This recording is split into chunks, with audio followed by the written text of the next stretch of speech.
Bonjour à tous et bienvenue dans cette nouvelle vidéo review. Aujourd'hui je vous retrouve pour une review du P99 DAO Walther de KWC pour Humarex. Comme d'habitude une boîte très simple, hein, avec une photo de la réplique, on y voit une très belle illustration, quelques petites spécificités juste en dessous, une étiquette Humarex avec le numéro de référence. À l'intérieur nous trouvons un manuel Humarex sous forme de dépliant, traduit en français, en allemand, anglais et espagnol. Il nous permet d'apprendre à charger le chargeur, utiliser vos mires de visée, ainsi l'asperclé de CO2, un papier bulle pour protéger, la réplique, et un échantillon d'une 50aine de billes. Donc, le Walther P99 est un pistolet semi-automatique fabriqué en Allemagne par Walther Sportwaffen. La conception du P99 a été amorcée en 1994 et le pistolet a été présenté en 1996. Le but principal était de développer un nouveau pistolet de style moderne pour la police et l'autodéfense qui incorporait toutes les dernières techniques et coûterait moins cher que son prédécesseur, le Walther P88. Il n'a pas réalisé un succès commercial significatif, principalement en raison de son prix élevé. Le P99 est distribué aux États-Unis par Walther America, une filiale de Smith & Wesson. Le P99 est une arme moderne utilisant les dernières caractéristiques du moment. La carcasse est faite en polymère avec le grip arrière de poignée facilement remplaçable et disponible dans plusieurs tailles et de formes différentes pour une meilleure prise en main.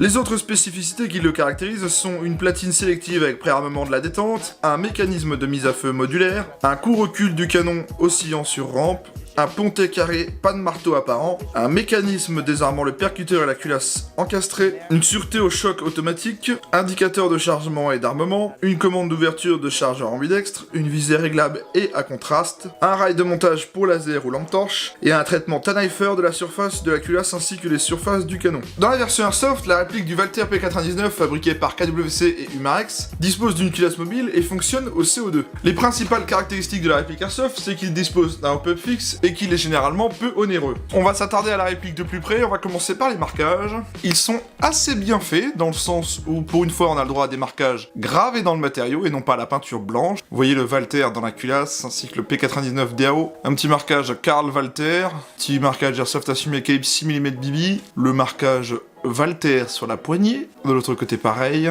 Un petit numéro de série sur la culasse, au niveau de la sécurité aussi, F Fire Press Safety. Voilà, un petit marquage F Factice.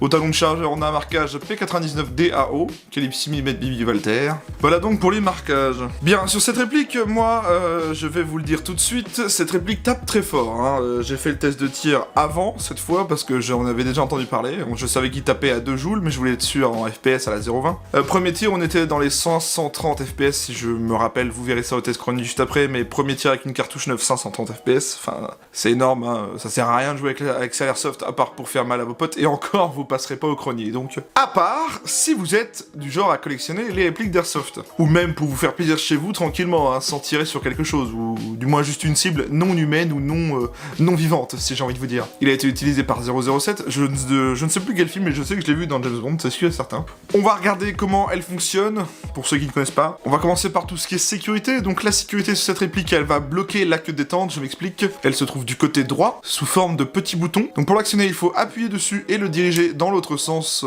gauche ou droite comme vous le souhaitez. Donc là, elle bloque la queue détente. Donc on peut actionner la queue détente, mais le mécanisme interne est verrouillé. Donc si on la désactive, on appuie, on la met dans l'autre sens, et là, on va parler de la queue détente en même temps, vous allez voir que c'est... Vous l'aurez remarqué, il n'y a pas de marteau ni rien, et la culasse est entre guillemets mobile, mais pas mobile dans le sens où vous pouvez armer la réplique comme ceci. Pour armer et tirer avec la réplique, il faut tout simplement presser la queue détente avec... Vous voyez que c'est un système très lourd, là en fait je suis en train d'appuyer, mais là en fait je suis en train d'armer le marteau à l'intérieur, mais on le voit pas. C'est assez dur en fait, il faut vraiment appuyer, et là...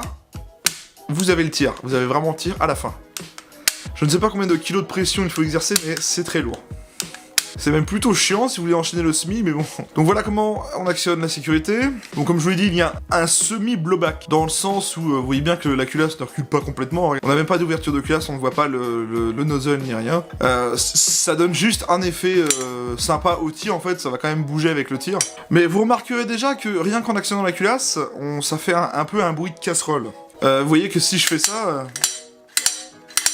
on a un bruit assez métallique, sourd, désagréable, je trouve. Et au tir, on l'entend beaucoup. Alors, il y en a qui aimeront, il y en a qui aimeront pas. Moi, perso, je trouve que ça fait casserole, j'aime pas du tout. Donc, c'est pas vraiment un vrai blowback, hein. Là, ça n'actionne pas la queue détente. Pour vraiment tirer, il faut vraiment actionner la clé comme ça. L'éjectoire du chargeur, c'est comme sur un type VP9 MP7 et comme beaucoup d'autres maintenant. Tout simplement au niveau du pontet ici. Hop, ambidextre, hein, on le retrouve des deux côtés. Là, je vais l'actionner de l'autre côté, hop. Le chargeur, ce n'est pas un chargeur classique, vous voyez que c'est un peu bizarre. C'est juste un chargeur de billes. La capsule de CO2 n'est pas incluse avec le chargeur. On peut le remplir tout simplement ici en abaissant la planchette élévatrice et on remplit par le petit trou avec un biloader juste ici. Donc comme je vous l'ai dit, la capsule de CO2 n'est pas dans le chargeur mais bien dans la réplique elle-même. Il suffit d'éjecter la petite plaque de couche qui est ici, on la pousse tout simplement, voilà. Ici on a l'emplacement de la capsule de CO2. Il faut donc dévisser avec cette pièce juste ici, allonger l'emplacement de la capsule. On met la capsule, on revisse, on met bien la plaque de couche, on appuie, et là vous aurez inséré votre capsule. C'est assez simple, vous n'avez pas besoin d'outils spécifiques. Dites-vous bien que ce n'est pas dans le chargeur qu'il y aura la capsule de CO2. Ça peut être pratique dans le sens où si vous avez plusieurs entre guillemets chargeurs comme ceci, vous n'avez pas besoin de mettre une capsule par chargeur. On a des organes de visée avec un cran de mire avec un guidon, tout cela bien évidemment avec des points blancs pour une visée instinctive. L'arrêtoir de culasse est fonctionnel quand même, que à la fin du chargeur vous retrouvez votre culasse comme ceci. Donc vous enlevez votre chargeur, vous en mettez un plein et vous appuyez sur cet arrêtoir de culasse qui est ici. Voilà. Alors notez que sur le vrai, il est censé être ambidextre, vous voyez bien qu'on le retrouve là. C'est tout simplement une pièce moulée dans le corps, hein, elle bouge pas, là, vous voyez, je l'actionne mais...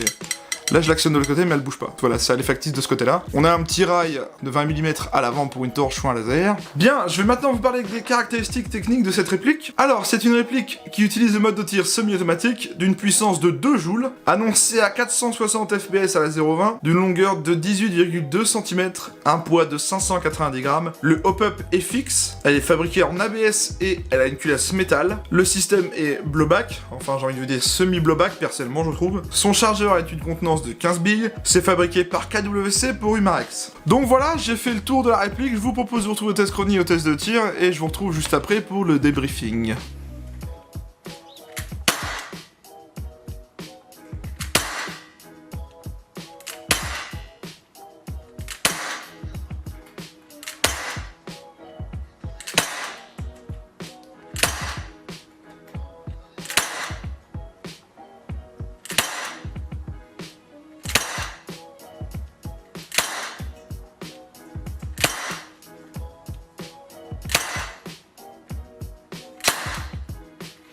Test de tir du P99 DAO CO2.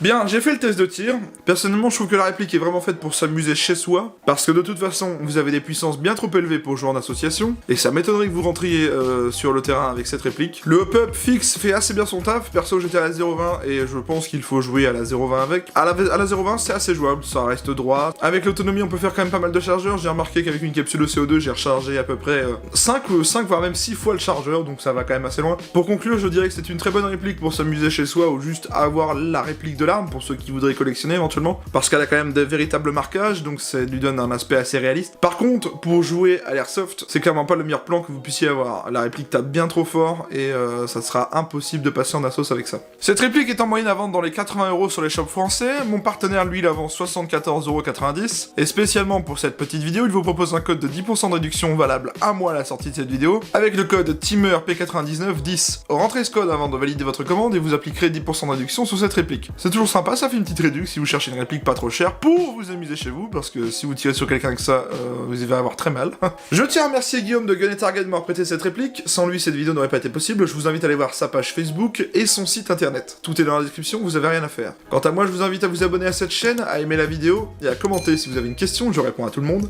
Je vous invite aussi à aller faire un tour sur ma page Facebook, c'est ici que je poste des nouveautés ou même des petits messages à la communauté. Quant à moi, cette vidéo est terminée, je vous dis merci à tous, portez-vous bien et à la prochaine.